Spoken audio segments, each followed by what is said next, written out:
I struggled throughout every step. Just like wrapping my head around like, what? Like, how am I going to make a sleeve? Before we finish the video, I'm going to have you put it on. You can do this. I've been known on many occasions to try my outfits on, and I do this very thing. I can't wait till somebody's like, oh, I love that. Where did you get it? Well, as a matter of fact.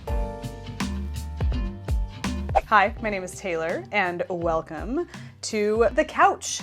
I usually do not sit here, but I'm here today with my sister-in-law, Jessica. Hi. And she's visiting from Santa Fe, and she's here to talk sweaters. Yeah. We're gonna talk first sweaters today, and then just sweaters in general, and becoming a new knitter. And so I'm gonna ask some questions, and we're gonna glean some perspective. But maybe what you should do, though, before I ask questions is tell us what this is. Oh, okay. So in knitting podcast land, you hold it up however you would like and tell us who you have. You can, if you want to get closer, So I'll pop pictures up too. It's a raglan top-down sweater. Well, I added the pattern is called the 90s sweater, and it's by Alicia Plummer. And I love those like old J. Crew 90s roll neck sweaters like this. So I was looking for one, and I was like, what if I tried? Which I think the journey into deciding to make one was like, I have a that whole thing very too. question. So. So you add the neck or the collar last. So you start from here and then knit down. Mm-hmm. Yes. Yeah. The sweater is knit in one piece, so it's there's no seaming happening. The only thing that you are doing is you're picking up stitches around here, right? The sleeves. And the sleeves. That was an experience. Okay, good. I want to talk about that because that's important to mention. And then you made some modifications on the sleeves because remember we were talking about how you wanted to do the sleeves. Yeah. And that's something that, so if you look at these sleeves, do you mind if I have my way with the sweater? Yeah. You can see that the sleeves are straight and they've got that cute little balloon cuff. And that was, a little bit of a choice on your part, which is really cool that your first foray into sweater knitting, you made a little design choice. The sleeve was way looser. And so I put it on and it was kind of like there was this big gap. Right. And it looked unfinished to me, which I feel like the picture of the pattern, it didn't look that way. So I don't know if maybe I did something or maybe I had too many stitches. Who knows? Her sleeves, the difference between what you did and how the pattern was designed is that she has a tapered sleeve. So when you and I were talking about... Oh, I forgot about that. That's right. Okay. So we did a lot of talking through this. Ago, yeah. It does. But we were talking about the sleeves, and I had mentioned that sometimes I will just knit a straight sleeve because I kind of like a more open, or like a wider fit on the sleeve, and then I just decrease all of the stitches at once. Yeah. And when you did that, it didn't decrease it enough. Yeah. So then I ended up decreasing, I think, 3 times. Okay. So I want to ask you some questions. Okay. Having this be your first sweater. Are you ready? Yes. All right. My first question is, what made you decide to knit a sweater in the first place? Because you decided. It's just like how I remember you brought it up. You're like, that I'm going to knit a sweater. What took you from knitting like hats and things to knitting a sweater? My dad was diagnosed with Alzheimer's, as you know, a year ago.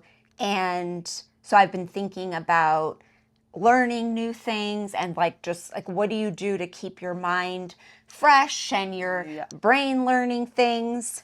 So I always said I could never knit a sweater. Like stop saying you can't do something, I do tell people if I can do this, you can do it. Absolutely. So it's really true. Yeah, because it's truly something that I was like, I could never do that. Or I'm impressed when people do it, but I can't. But then I was so I was thinking about ways to just learn new things and make this a year of trying new things and trying to say yes to things and to stop doubting myself too. I was looking for, like I mentioned, I love this roll neck style. Right. And then I had found a pattern and it was like stitched together that you actually talked about. Yes, was very similar. Yeah. And it was a great sweater, but the difference was that you had to stitch the pieces together. So you did it in pieces. And so you were like, what if you try this method instead? And you found this pattern. I liked it and I was like, okay. And I was just like, listen to whatever you tell me to do. And so I bought the pattern and then getting started, that's a whole other story. it was a saga, a sweater saga of your own. Yeah.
And I feel like I learned so much doing it this way. Sure. Like things that I like picking up stitches.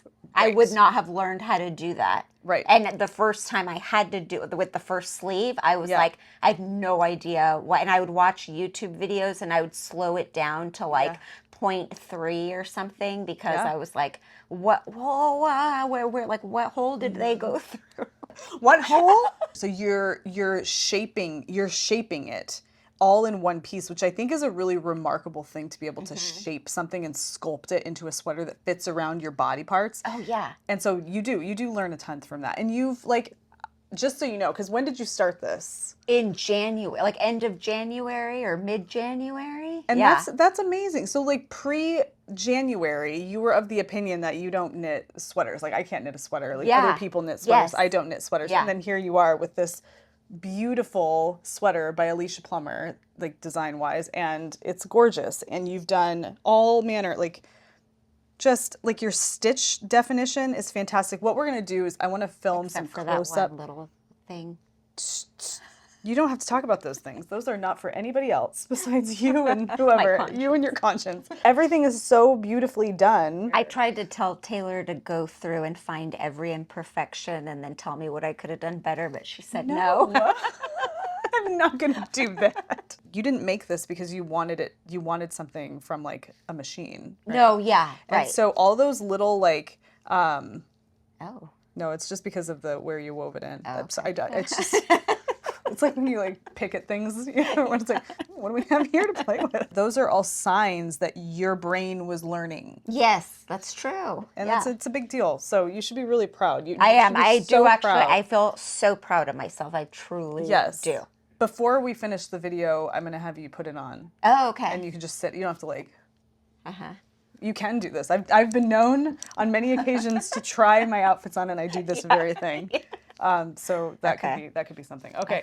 I have another question. Before you started, what did you think was going to be the hardest part? And I have a follow-up to that, but I'll let you answer that first.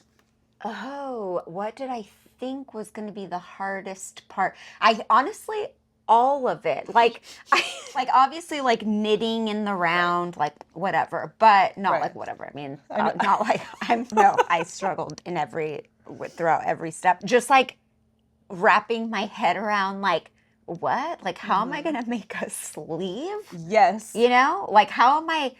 wait, so, like, okay, so you start from the bottom down. Top down. Sorry, top down. And... In this sweater. Sorry, in this sweater. And so I was, like, thinking, okay, but when I get to the bottom, then I have to do sleeves. How do I attach that? Like, I just had no... Turn around, do a little loop. Yeah, I just, like kind of understanding how that was going to look. I had no clue. Okay, so then the hardest part for you was just essentially everything, shape like how that process was going to move. Right. And actually, every time I finished a step, Yeah. when I had to read the pattern, I remember feeling like anxious having to read the next step because I was like, I already know I'm going to have no idea what this means. And not to say that there was anything wrong with the pattern. It was just me because I don't know knitting lingo, or I didn't before. Now I do know a little bit. Now, my follow-up question to that was based on what you thought was going to be the hardest part, which was the sweater. Yeah. Were you right?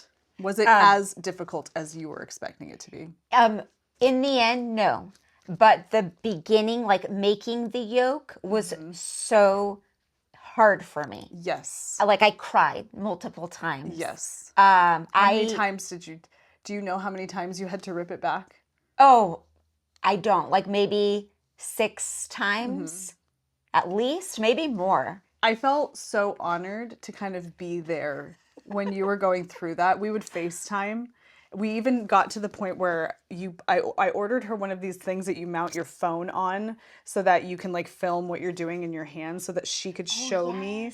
I wish we had recorded some of those moments. I know. Because it was really cool. So I would be FaceTiming with her and she would be showing me what she has. And then I would have to come up with ways to explain how to do. Which you did a great job. Thank you. Doing that. Because I was so concerned I was only going to make you more confused. And I didn't want to derail your motivation. That was not. Oh, not no. good. Yeah. But I will say, I don't think I ever got to a place where I was like, I'm not going to do this. Okay. It was more like feeling defeated and like, why can't I figure it out? I was so frustrated that I couldn't figure it out. Right. That's incredibly frustrating. When you first start knitting a sweater, and even if have knit a few sweaters, you're always going to come up with like language that seems kind of abstract. Like you don't know where the repeat happens. Like, okay, well, am I supposed to repeat it after this, or am I supposed to repeat it after both of these? So that's just a really common like speed bump.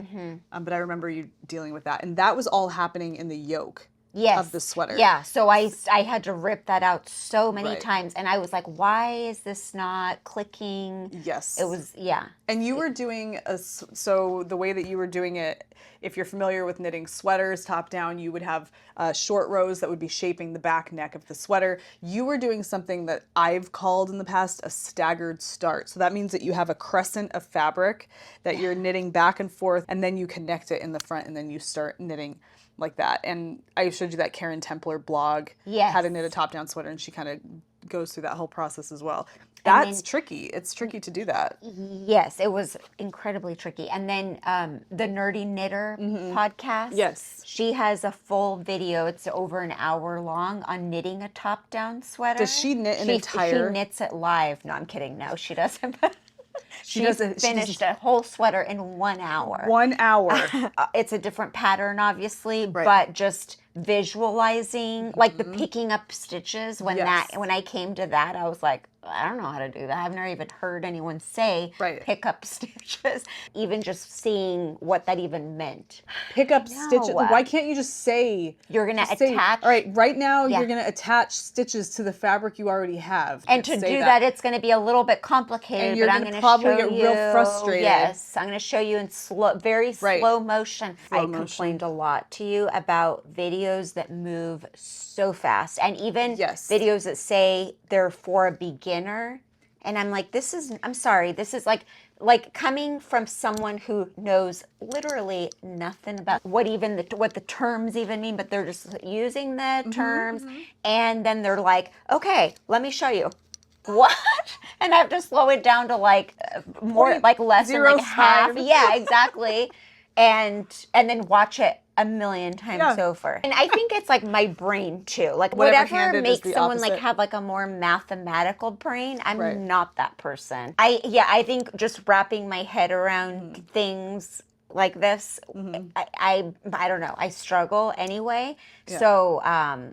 So yeah. When I asked you about before you started, what did you think was going to be the hardest part? What frustrates me a little bit is that when you go into something like this in your mind, obviously you're thinking that the whole sweater, the whole damn sweater is going to be the hardest part. I'm embarking on the hardest thing I've ever done in my life. Yeah. And then you watch a video where somebody's speaking to you, the beginner, and you're like, okay, this is going to be the hardest thing I'm ever going to do. And then they show you how to do it as if you have all this other background knowledge of all the little, like, as if you already know how to do the individual parts. Yeah, to the whole. exactly. You know what I mean? Yes. And that's frustrating. It's frustrating when you see it. And of course, like, just because you're a good knitter doesn't necessarily mean you're going to be good at teaching people to knit. Oh my gosh. Do you know what I mean? 100%. And I think that, so it's not that it's their fault or that they've done anything wrong. No. It's just that they're probably very good at knitting, that they tend to assume a lot. We do this. It's natural. You tend to assume people know enough so that you can, right? And it's frustrating because sometimes that can make your experience seem like you were right to think that this is the hardest part, when maybe it was just because the person that was trying to show you how to do it wasn't making it clear enough for you. So I don't know. It's interesting. It's interesting when you get in like to learning new things.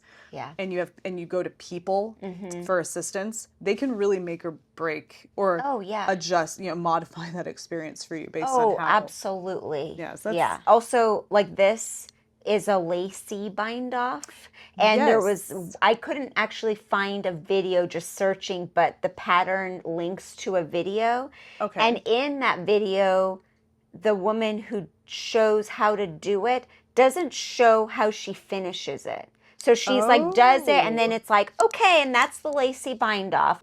I've never done this before. I've never had to finish, like even in a hat, I've never done like a I don't know, like what do you do? You just like finish it? Do you know, have you ever knit a hat in the round? Yeah, I have. You taught me how to do that. That's right. So you cinched it into the top. You don't bind off. Yeah, exactly. So this is the first time that I had to do anything like that. So then I was like, oh, okay. I mean, it's not rocket science, I guess. Like you can kind of figure out how to do it, but it's like, if it's for a beginner, you should show how to do that. There's nothing more frustrating and disheartening about trying to do a technique in knitting that you're not certain you're doing it right. I mean, anything. If you're not certain you're doing it right, that can be really frustrating. But when you're knitting, or anything like this, like a handcraft, if you're trying to do like a finishing technique or some kind of a shaping technique, and you're like, I think I'm doing it right, but I'm not certain, that is so deflating because you worry so much that it's all going to be done and it will be wrong or it will look wrong. And that's frustrating. Videos need to follow through with the whole kit and caboodle. So we're going to move on because we brought up some good stuff. We'll come back to that. My next question though was there a moment during this project when you thought, wait, I might not be able to do this? Like maybe I have bitten off more than I can chew. Maybe this is not the right time. Well, the yoke probably. Yeah. But I never felt like I'm not going to do it. I was more frustrated feeling like why was I so confused by things? It was more honestly like beating myself up. Were you really that hard? Yes, I had like very negative self-talk. Okay, that's part of another question. Yeah, and then Tyler, my husband, my brother, he was like so encouraging, and he'd say like, just call Taylor, like she'll want to help you. And then my kids were like, you can do it, Mom. I know, it was really sweet. So then I was like, I was determined, but I did have a lot of negative self-talk, which I'm not proud of. I feel like we're getting into some really good topics here because the notion of experiencing frustration, learning a new skill, and experiencing frustration in front of your family, but also your children. Having them see you frustrational because you're learning a skill and going through like the motions of what that looks like with a full-grown person, that's really important for them to see that. That's true. And I think that it teaches them like resilience, which they've already got a lot of that, but we don't as adults. We don't. That's true. And so like when you go through something like that, and even Tyler, an adult, he's seeing you go through this, and then when you get over the frustration and you're out into the like clear blue sky and you realize, and then they see that, oh my gosh, like she's done it. Yeah. That's huge. I Like, know. it's big for you, but it's huge for them. Yes, that's so true. And so I think that like, I don't know. It's cool that you mentioned that. Like, you never thought that there was a point where you're like, I don't know, this isn't for me. Because there are folks who they get to a point and they allow that negativity to just take over. Yes. You can't fault them for that. We're human. No. But like, and I definitely have given up on other things in the stuff, past. right? Yeah. But for whatever reason, I was like just hell bent on finishing this. Like I had to prove it to myself that I could. Yeah. But it was not, sunshine and rainbows the whole way. I wanted Yeah, to get I it out can't. of So you. I keep like fondling It's this so sweater. soft. We need to talk about the Get yarn my that you hands. used. Oh yeah, for sure. Yes. Okay. My next question, what did knitting this sweater, this is a big one. What did knitting this sweater teach you about yourself as a knitter and a maker of things? Oh, a knitter. Because and you a are maker. not, you are already a maker. You make, you okay, embroider, you make Christmas stockings that are just the most adorable thing. You're already a maker. You make things with your hands.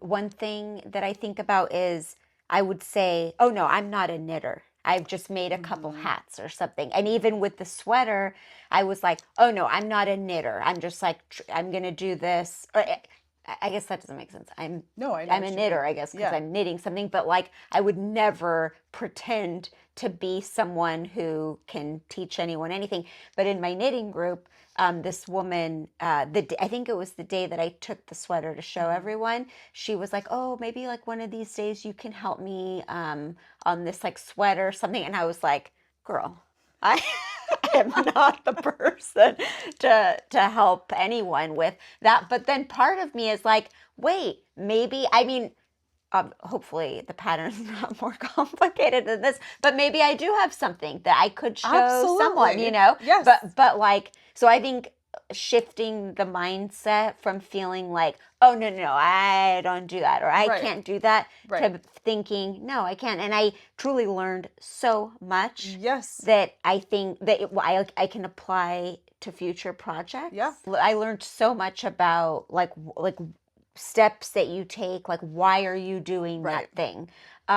Also, I had so many moments of panic where I was like, oh my gosh, I did this, and then I'd be like, wait, no, I know how to do this, and I had to remind myself. Like sometimes I would even look for a YouTube video, and then I'm like, wait a second, I know how to fix this because you taught me. Baby girl. This is why I get so. If you're learning how to knit something, a sweater, a hat, a sock, or whatever, or doing anything, whether it's knitting a sock, you have to teach yourself to navigate the problems. Like you have to not like. What I mean is, so I come from learning how to knit pre-YouTube, pre-tutorial. So I didn't have access to get the foundational skills in place. I didn't have videos. Really. Yeah. There were blogs and stuff, but not like real good videos that would help. Yeah. And so I used like my Knitting for Dummies book and then other books and whatever. And then I just kind of had to like teach myself how to figure things out. And I didn't have people to go talk to because we don't have anything here. And sometimes when you're first learning, that self-taught energy or self-teaching energy is really important because you force yourself to grapple with it. And when you grapple with it you get into it and you look and figure out, okay, how do I knit back these kinds of stitches? How do I go and drop ladder down to pick this up? And like, you really look at how to do it. You will never forget that. Yeah. And so that kind of that's curiosity, like teaching you how to figure those things out. But then you have folks that will do it for you, or like, here, I'll fix this for you, or let me take this and I'll tink back for you, and then you can pick up where you left off. And what that's doing is it's cutting off the curiosity right at and it won't. You'll just at that point you won't internalize any of those things. Which in the beginning I wished I had somebody to do that. I was like, please just fix it for me. But FaceTiming with you and then using my little like camera tool thing, you had to walk me through it, and then the next time I could do it myself. Yes. So it's like the whole teach a man to fish. And teach a man to fish. I could have gone over there and done it for you, and you would have had that moment fixed. Yeah, right. But I taught you how to fish. Yes, and now you taught me how to fish, and look at me fishing. You picked up on things that I was so impressed. I was just so impressed. There's something about that. No, you said that you wouldn't have considered yourself a knitter. Oh, yeah. Yes. Yeah. Yeah, I guess. Right. Because to me, I would think someone who's a knitter is someone who's always working on a project and has made 12 sweaters or always be knitting. something. Yeah. Right. Yeah. They always be knitting. Yeah. Which makes me wonder, like, what makes a person a knitter? Like, could you call a person a knitter if they've knit one sweater and never knit anything else again? I mean, I think if you've knit a sweater, you're a knitter. But if you've knit a hat, maybe, I don't know. What if, really? Well, no. Okay. Oh, really? I take it back. What? I think that that's a very natural thing to say, and believe it or not, I think there are a lot of the viewers who maybe are starting out, who've maybe knit a hat or a pair of mittens or something because they're just getting started, that also would not categorize themselves as a knitter, and I think that's doing themselves a disservice. Yes. Because it makes them feel as if they have to get to a certain point before you have to earn some kind of a degree. Yes. Before you can be considered a knitter, and I think that that's no. And that's such a common struggle for an artist or anyone who's making or doing anything like that. Like I think about writing, and like a writer doesn't want to say I'm a writer or if they have a full-time job and they only write on the side, then they're not a writer. Right. And I actually, this not to get like totally off topic, but I met this woman recently and she was like, I asked her, are you a writer? We were at this literary festival thing. And Jessica is a writer. Oh, well, see, and my instinct was to be like, no, I'm not. But she was talking about how she said, no, I'm not a writer. And then she proceeded to say that she's writing a memoir and that she's been writing for 4 hours a day for the last 6 months. And I said, can I tell you something? You are a writer. I know you said no, but you are. Yeah. Doesn't matter if it's your first time writing something, because that was her argument, that it was her first time. So I think it's just a common thing that we tell ourselves, so maybe we should all decide right here and right now that we're not gonna don't rely sell on it. Doesn't ourselves have short. To be, yeah, and it also doesn't have to be an occupational thing. Yes, and I think that's we get part hung of up it, on like adding the ER to the end of something means that you are in some way professional or that you are doing that by trade. People used to say, well, I'm not a this by trade, or I don't do this professionally. But you still participate in it as a part of your life, and that makes you Yeah. But I guess like if somebody were to say, this is funny because now I feel like the argument would shift a little bit because I've baked cookies a time or two. I wouldn't call myself a baker, right? And I feel justified in that. That's true. Do you know what I mean? Yeah. So what makes or like it I love to cook and I like to try new recipes, but I'm not a chef. A chef. That's true. So where do we draw the line? Yeah, it's an interesting question. Yeah, we'll have to think about that. It'll get unpacked in the comments, and we're curious to know what you guys think. Like, what makes a person an of anything? Like a knitter, anything. Like, it is interesting because, like, let's say you only have ever knit one thing and then you never do it again, or you only do it very occasionally. Can you call yourself a knitter? You can absolutely do whatever the hell you want, personally. Sure. So it doesn't matter. Yeah. But you absolutely are a knitter. Yes. Can you imagine walking into a party with this sweater on, and somebody says, "Wow, that's a beautiful sweater. Thanks. I knit this myself." Like, oh, you're a knitter. Oh, no. I'm not a knitter. Oh no. Yeah, I wouldn't say that now. What? Yeah. No, I won't say that now. Good. Yeah. I'm a knitter. Yeah, I'm a knitter. Absolutely. Yeah. If anything, you're a maker. Yes. You make things by hand. Yeah. Oh, it's so exciting. And yes, the party when you get to wear your sweater. I can't wait till somebody's like, "Oh, I love that. Where did you get it?" And that reminds me, because I said this to you the other day, that my new toxic trait. Don't tell me because I have a question. I know where she's going. Okay. And it is a toxic trait that so many of us share. Yeah. And it is. I bet toxic. Everyone knows what is coming. Yeah, it has something to do with retail. Yeah. Yeah. Okay. Let me give you my next question. This is my last of the main, and then I have a bonus, which is what we're talking about. All right. Now that you've finished this. What would you tell someone who's thinking about knitting their first sweater? Oh my gosh, I would say if I can do it, you can do it. And I think that's great. And and not to take anything away from me, but as someone who truly felt like I wasn't capable. I know that sounds so sad. I can't believe I would, but like, or I guess it just, I think it's only like with a sad if lot you- of I think things, it's like just- if you see someone do something, you're like, that's so amazing. Yeah. You're like, oh, I couldn't do, and sure, there are some things I couldn't maybe do, but yeah, so as someone who started out feeling like it was something I couldn't do, and someone who had really only knit basic things, that's why I feel They like still count. no, you know they do. But you know there are so many things that you maybe have never done if you're going to knit a sweater that you're going to have to do.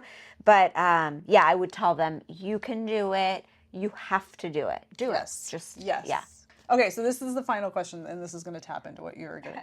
Okay. Did knitting your sweater change the way you look at sweaters you find in the stores? Yes, 100%. Okay, so then with that, what has become your toxic trait? That I see a sweater and I'm like, $125, I can make that. I can make that. It'll probably cost me a lot more than that, but yeah, any sweater now that not any sweater, but I know what you mean. Yes. So I was at Free People the other day, and they had especially. like sweaters in similar styles, but a chunkier yarn, really cute. And but I was like, oh, I can just make that. We feel a sense of, so right now it's coming from this place of like you're proud of yourself, like you have and this like I have this inflated ego too. Well, no, like you have it's perfectly inflated. Your ego is where it should be because you should be very proud. But I think that what this does is, number one, it makes you realize that you have the ability to create a garment for your body. You can knit yourself a sweater. It's truly and keep amazing. Your body warm. Yeah, it's exciting. It is. And if you had to make sweaters for your family, if that was just not something you could do to go buy them sweaters, like you could make sweaters for your family. Yeah. And it makes you more discerning. It makes you a more discerning consumer of knitwear. That's the other thing in talking about price of a sweater. I now understand why some sweaters cost what they do, because I realize like, oh, yarn, it's it can be expensive. But also if something's like these Free People sweaters that were more, I don't want to say affordable because I know what they're you still mean. like They're just about not as expensive $100, as but what- compared to like a like making a sweater. But then it causes me to wonder, oh, what is the fiber? Like, oh, this is probably cotton, or this is this is probably not wool or whatever. Yes. Based on the price. So like I feel more educated in that way. Yes. I think that becoming like, I talk about this in a video that hasn't come out yet, but becoming more materially literate. Yeah. Like understanding where the material is coming from, and not because you are going to refuse to purchase things of a particular material unless you want to, but just like knowing about it and knowing where it's coming from gives you more insight into why something costs what it does, or why maybe it shouldn't cost what it does. Do you know what I mean? Yes, that's going to be something that will happen. But the notion that like, well, I could make this, and this weird seed of guilt it plants in the back of your head that you're like, well, if I could make that, I shouldn't be buying it. Why would I buy this sweater at the store when I could make this sweater? And you have to let that go, because you will find sweaters at the store that are great quality, of a good fabric. The material is really good. It's constructed really nicely. And it provides you with what you need, maybe a gap in your wardrobe that you're not really willing to dedicate time to fill for whatever reason. I don't know. Yeah. But I thought about that too, actually, because one of these Free People sweaters, it was a brown, like roll neck style, really cute. But I thought like, oh, should I not buy a sweater? Because, well, for one, it's summertime, but besides that, I was like, oh, should I just try to make something? I mean, I was like, I could make it. There's the question of, is it worth the money to buy the sweater? Is it worth my time to knit the sweater? Yeah. And there are knitters out there that blow me away all the time, that knit so frequently that they don't ever have to ask that question. It's like, if they know they want this sweater, they're going to go whip it out in a month and have a sweater. Yeah. Meantime, I have this sweater that's been living on this mannequin for like over a year. And it's like, I just don't operate like that. The way I knit is so slow that I couldn't and that's okay. I understand that. And that's okay. Because like, I mean, I'm not trying to crank out a whole handmade wardrobe. And people do, which I admire, but I'm just not that person. And so I don't know, but it doesn't change the fact that you find these sweaters and you think like, oh, this is absolutely something that I could make if I put my mind to it. It's not that this is outside of my skill set. Like I can make it. Do you think about the time? Because I think in terms of it being worth the time, knitting is not something I think about that more like cleaning my house. I know kind of thing, like versus paying some. I mean, I don't, but like say if you were really busy and you could spend 6 hours cleaning your house, or you could pay somebody, like that kind of like time is money idea.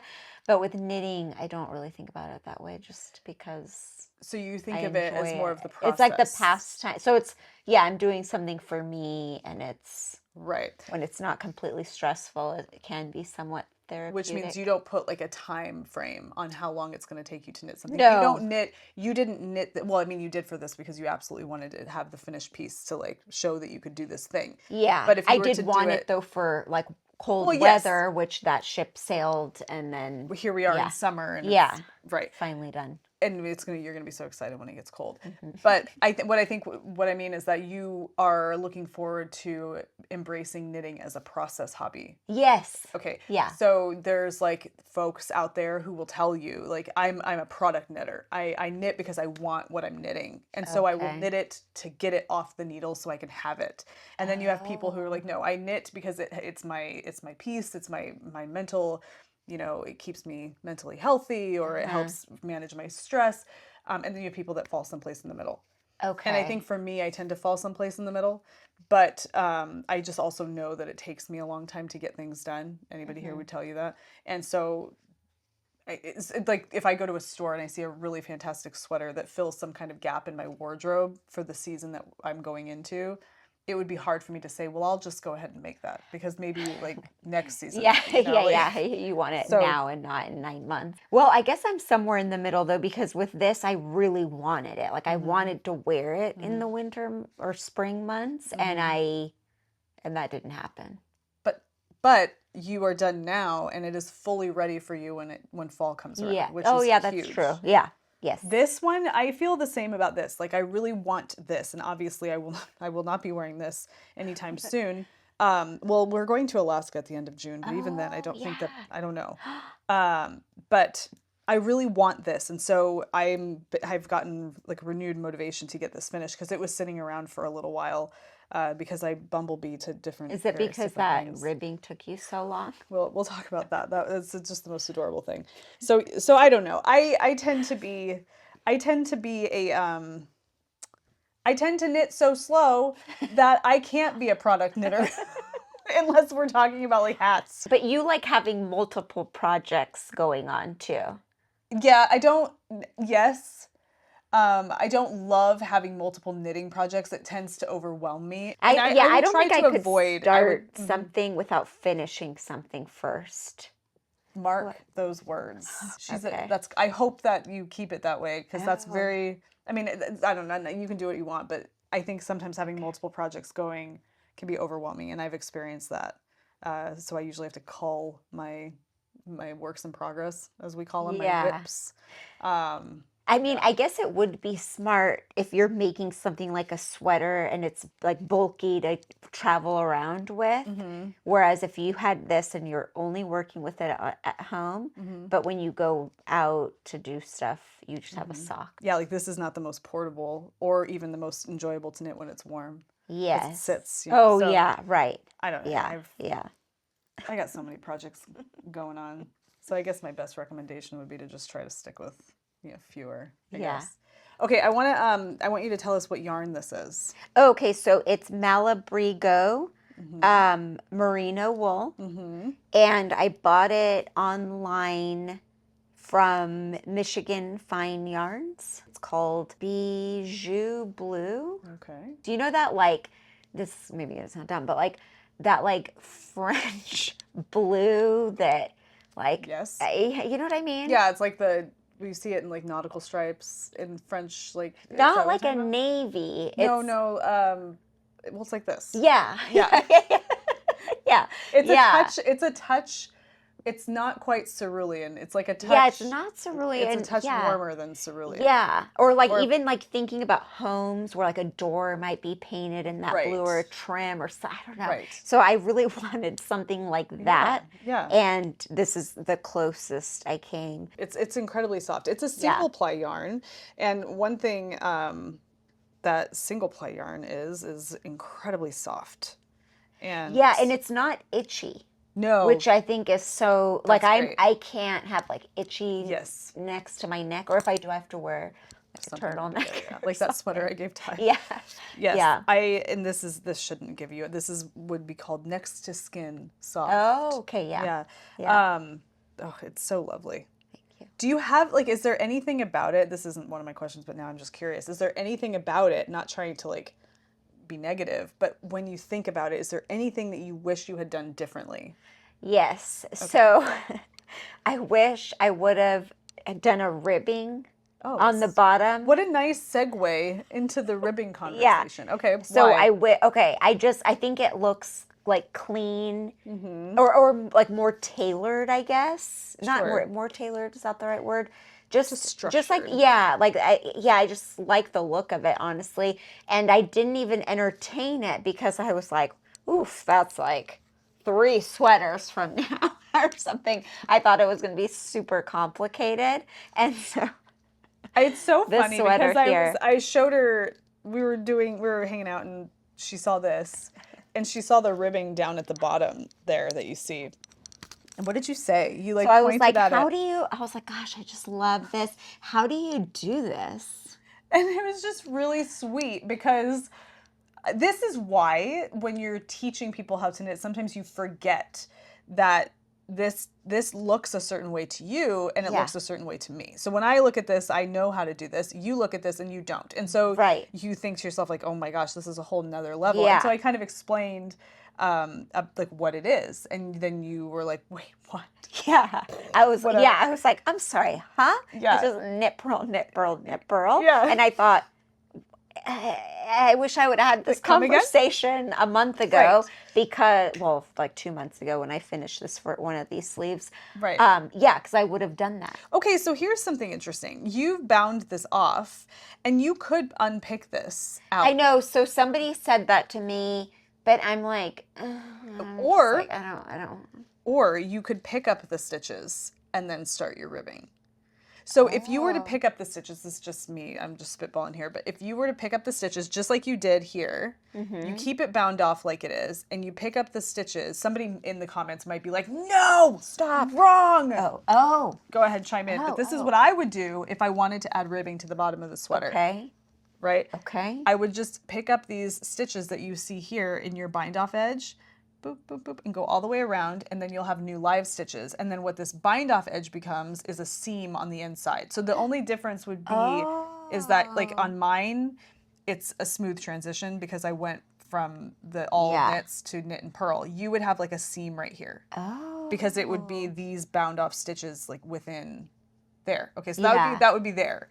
But you would then be able to continue your fabric down. Yeah. You could add ribbing to this if you wanted to. Okay. Yeah, I think right now I'm so relieved to be done. Not to sound like, oh, I'm done with it. But I'm like, it felt like such a hill I climbed that now I'm like, I just want to enjoy it. Yes. So the thought of like, oh, I guess I'm not done with it. I 100% know what you mean, and I think that you're smart to feel that way because I think that there's nothing more like, where it's like you show something that's finished or, and it's done for all intents and purposes. You have finished the thing, and then it's like somebody was like, oh, well, you could just do this, and you're like, no, I'm not gonna. But you know what? The sleeves after I blocked it, they're longer than I would like them to be.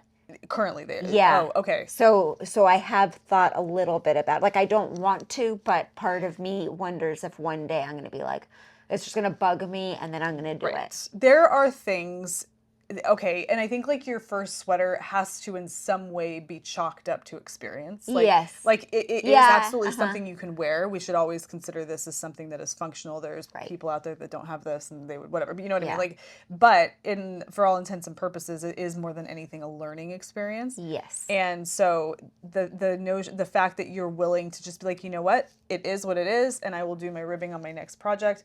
That's like the growth mindset. You know? Yes. And I think that's that curiosity, and that's what's really important. Because if you felt like every single finished object had to be perfected, you wouldn't. I know. Yes, that's true. One other thing that reminds me is as I was working on it, like you can see that the yarn, the color changes here, and somebody was like, you can just grab a different skein that's closer to this color so that you don't get that. And you know me, I'm like you'll try to get me to make a swatch or whatever, and I'm like, I'm not gonna do that. You know what? So I was preaching the choir. And so I was like, I don't care, it's fine. Yes. But I actually like it. I think I like that you see that variation because obviously from like a very personal experience, that every skein is unique. Yes. And I mean, they're like kind of like our eyebrows, how they say like they're not twins, they're sisters. Oh God, it is so true. Let's talk a little bit about your knitting group, because one thing that I wish when I was like, well, I don't know. Honestly, I don't know if I wish, but having people in a support system when you're learning something like this, especially in your community where you are, I think that's so cool. But I think that having access to that is really valuable. So tell us a little bit about how that came about, because it's a cute story. Yeah. So as I was working on the neck, the yoke. Yeah.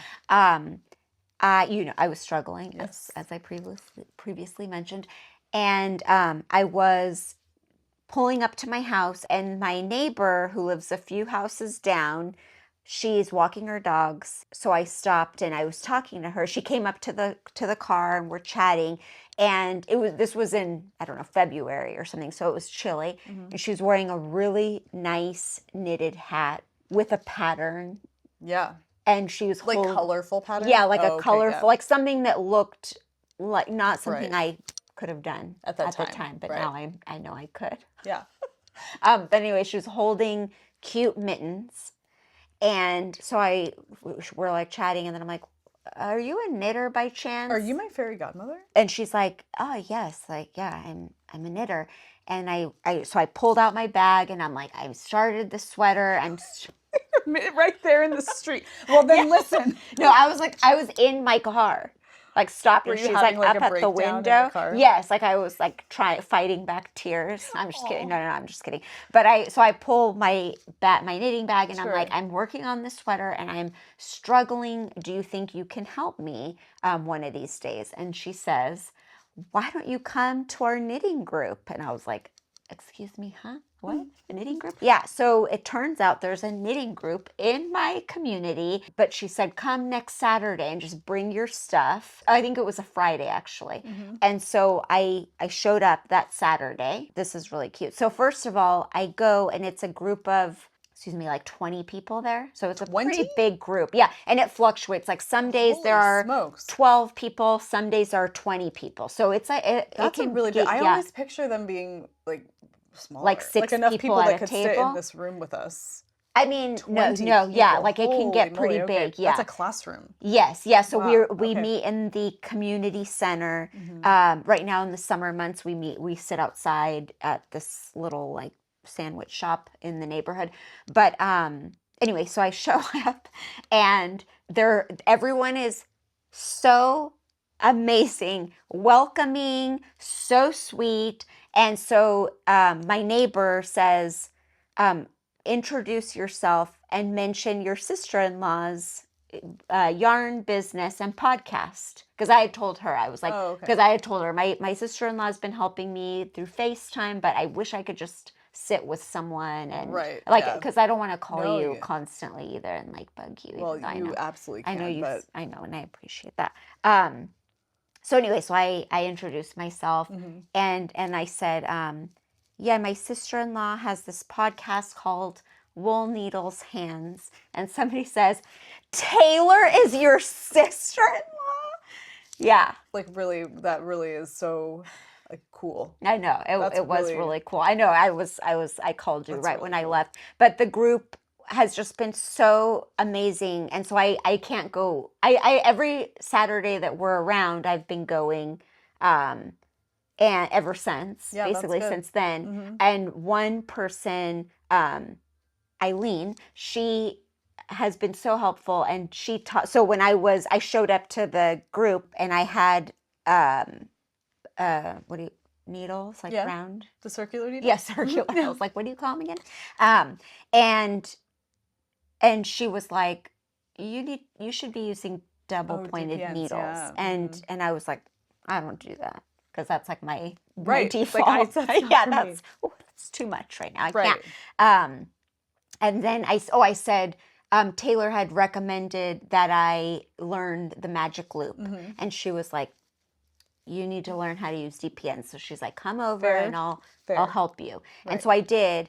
And she taught me how to use DPNs. It ended up being much easier than I thought. Because when I would see people working on anything where there are like needles, There's like a torture device. yeah. So I learned how to use DPNs thanks to her.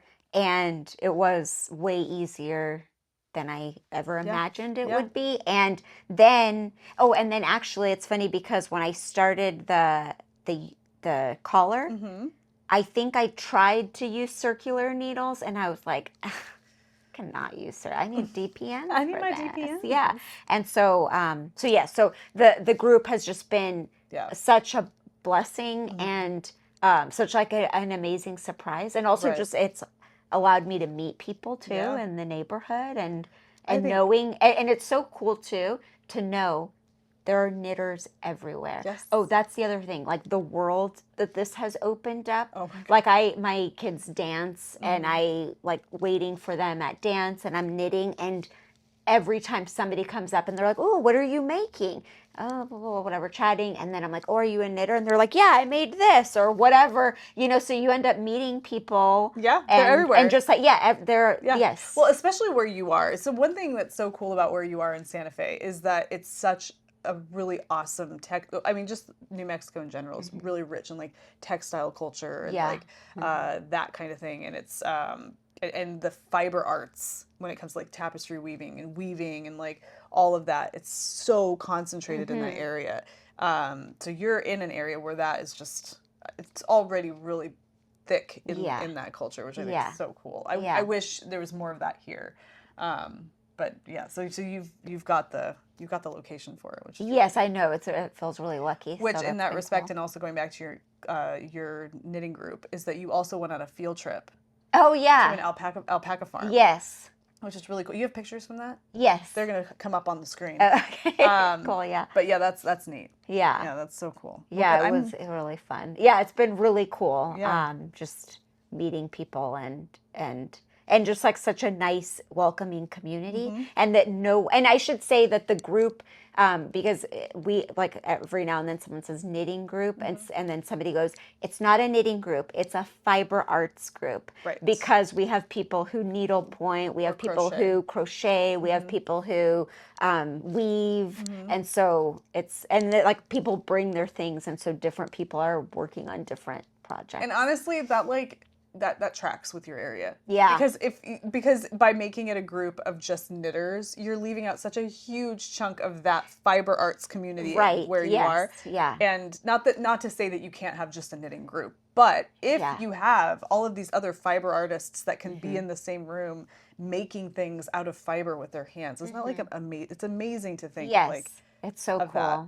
What are you, before I have you try this on, okay, which you will do when out there and then you can come back. Okay. What else are you working on? I am working on this ladies. I'll pop a picture of waistcoat. Oh, okay, yeah, it's like the tiniest picture, and it's a vintage pattern. Yeah, which I love that I found on Etsy, and it's just like a slip over tank. I cast it on, and I did the first row, and she was like, "What size are you making?" Well, because I thought you were knitting it in one piece, so I thought what you had but it was like going to one wrap side. around you, but it was just the one side. Yeah, and I was like.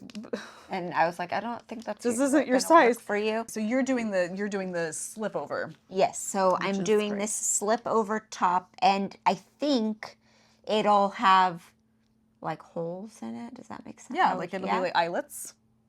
Is that Holes, like intentional holes that you put in there. Eyelets, yeah. Yeah, not big or anything, Right. but I thought it'd be cute for summertime. So sure. this is the color that I'm So using. pretty. It's this like Go ahead and get it up in purple. Yeah, look at that and cover your eyeballs. Look at that beautiful purple. Yeah, and it's just cotton viscose and a little bit of silk. And I got it at a local yarn shop in town in Santa Fe. Do you have the tag for it? Where is it from? What is the yarn from? Oh. Do you have the tag for it? Don't. It's okay. We'll find it and I'll put the thing up. But Okay. you did get it in Santa Fe. I got it in Santa Fe at a really cool shop called Looking Glass. Ooh. And like the nicest people also who own it. Yeah. And I went in and he was like, well, show me the pattern. And he pulled it up on the computer and helped me figure out the right weight and how much I needed.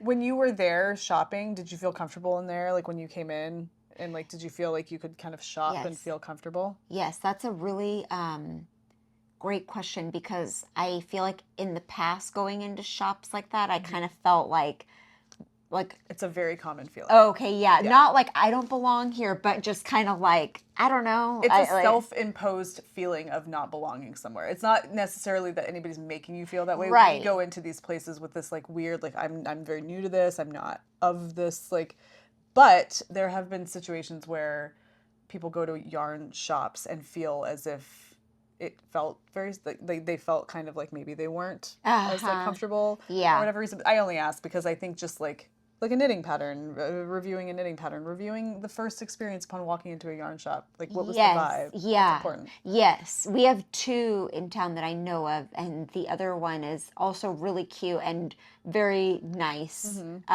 This shop, I've now gone in twice, and right away they're like, what are you looking for? And they're like really active in helping you. Whereas the other shop is more like, you can just kind of browse, which I'm fine either way. Right.